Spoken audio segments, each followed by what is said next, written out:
All இன்னைக்கு வந்து இந்த first day of third year எப்படி போச்சுன்னு தான் பார்க்க போறோம். ஸ்மால் டிரான்சிஷனோட ஐ காட் ரெடி அண்ட் அன்னைக்கு வந்து 2 பேக் நான் ஆல்ரெடி வாங்கினது நான் ஆல்ரெடி நம்மளோட பிளாக்ஸ்லாம் அப்லோட் பண்ணியிருக்கேன். எது எடுத்துட்டு போகலாம் அப்படின்னு யோசிச்சுட்டு இருந்தேன். இது வந்து அம்மா வாங்கி கொடுத்தது அண்ட் இன்னொன்று வந்து நான் வாங்கினது. அம்மா வந்து நான் வாங்கி கொடுத்தது எடுத்து போயேன் அப்படின்னு சொல்லி கேட்டதுனால சரி ஓகே அப்படின்ட்டு அதான் ஃபர்ஸ்ட் யூஸ் பண்ண ஸ்டார்ட் பண்ணியிருக்கேன். அண்ட் அன்னைக்கு வந்து ஃபர்ஸ்ட் டே அப்படின்றதுனால கண்டிப்பாக எந்த கிளாஸஸும் இருக்காது. அதனால 2 நோட்ஸ் அதுக்கப்புறம் வந்து என்னுடைய பவுச் அண்ட் கொஞ்சம் எசென்ஷியல்ஸ் மட்டும் பேக் பண்ணிக்கிட்டேன்.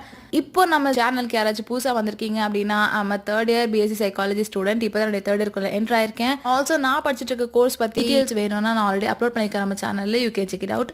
And with that I got ready and morning breakfast வீட்லேயே முடிச்சிட்டேன். எனக்கு வந்து ஹாஃப் டே தான் காலேஜ். Morning 8:30 to afternoon 1:30.